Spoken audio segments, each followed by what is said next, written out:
बिहार में पूर्णतः शराबबंदी कानून लागू है और इसको लेकर के सरकार पूरी तरह से सख्त भी है।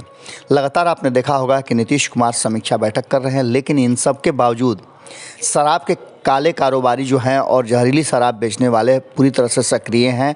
हाल फिलहाल में आपने देखा होगा कि नालंदा, छपरा, बक्सर आदि कई जगहों में, मुजफ्फरपुर की बात कर लें या फिर गोपालगंज की बात कर लें, तो जहरीली शराब से लोगों के मौत की पुष्टि हो चुकी है। इन सारी बातों को लेकर के अब मद्य निषेध मंत्री सामने आए हैं और उन्होंने शराबबंदी कानून को लेकर के कई ऐसी बातें कही है जो काफ़ी महत्वपूर्ण हैं। आपको बता दें कि इसको लेकर के नीतीश कुमार ने भी शराबबंदी कानून को लेकर बहुत सारी बातें कही थी और न्यायालय ने भी शराबबंदी कानून को लेकर के सरकार से कई ऐसे सवाल पूछे थे। इन सारी बातों को लेकर के मद्य निषेध मंत्री ने मीडिया से बातचीत के दौरान स्पष्ट तरीके से कहा कि जहरीली शराब से हुई मौत पर राजनीतिक बयानबाजी नहीं होनी चाहिए। इन सारी बातों को लेकर के शराबबंदी एक ऐसा अभियान है, एक ऐसा मुहिम है जिसको लेकर के सभी लोगों ने शपथ खाया था और उसके बाद जो जिस तरह से शराबबंदी कानून को लेकर के सरकार सक्रिय है और प्रशासन अलर्ट है, हम पूरी तरह से शराबबंदी कानून को लागू करने के पक्ष में हैं। इसके लिए उन्होंने कई ऐसे सुझाव भी दिए और साथ ही उन्होंने सबसे बड़ी बात जो कही, उन्होंने कहा कि पहले जहरीली शराब से मौत होती थी, ऐसा नहीं है कि शराबबंदी कानून लागू होने के बाद ही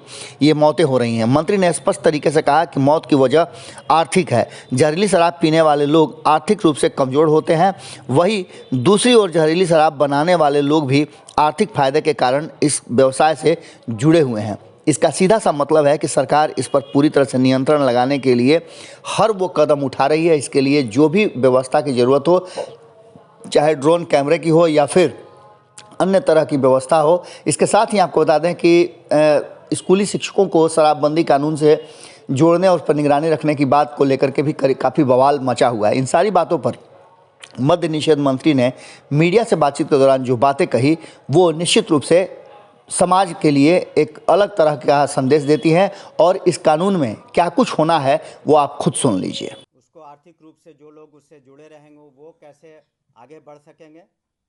तो इस तरीके से साथ ही साथ हम लोग जागरूकता अभियान भी आप देख रहे होंगे कि कई ज़िलों में उत्पाद विभाग की गाड़ियां, इश्तहार जो रेडियो पर, टेलीविज़न पर हम लोग जागरूकता अभियान चला रहे हैं। लेकिन साथ ही साथ जो लोग प्रशासन के तरफ से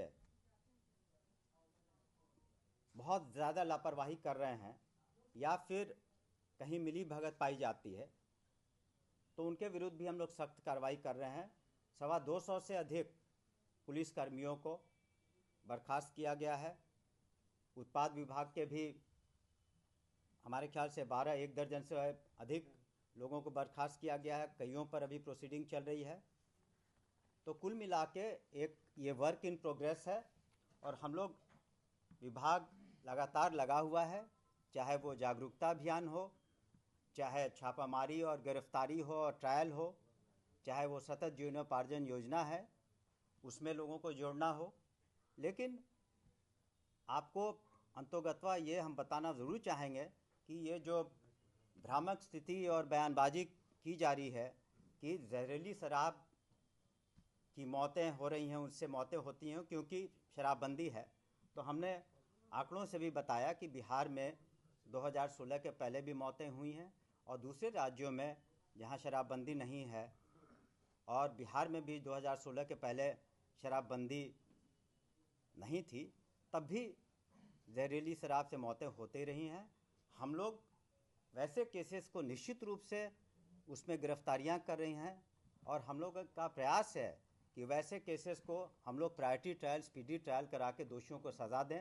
हाल में गोपालगंज में भी सज़ाएं हुई हैं और आपको पता भी होगा कि जो 74 कोर्ट विशेष रूप से नोटिफाइड किए गए थे उसमें भी पोस्टिंग्स हो गई हैं। तो हम समझते हैं कि जो ट्रायल की स्थिति है उसमें भी और अधिक सुधार होगा। तो हम तो यही अपील करना चाहेंगे आप लोगों से कि सही स्थिति लोगों के बीच में रखें और विभाग ने आप लोगों को बुलाया कि सही स्थिति की जानकारी बिहार की जनता को दे सकें हम, और जो गलत बयानबाजी कर रहे हैं जिन भी कारणों से व्यक्तिगत कारण हो या राजनीतिक कारण हो या जिन भी कारणों से वो सच्चाई नहीं है। अगर ये वीडियो पसंद आई और वह बिहार के राजनीति और बिहारियत से सरोकार रखेनी तो सब्सक्राइब बटन दबा के चैनल के सब्सक्राइब कर ली। ओजे एगो घंटी बा, ओकरा बटन दबा देला से कुल सटीक और मारक खबर रुआ मुफ्त में मिल जाई। अगर रुआ पत्रकारिता के हमनी के नया प्रयोग में सहयोग कर चाहतानी तो ज्वाइन बटन दबा दी। पेटीएम नंबर नोट कर ली 9386816700। धन्यवाद।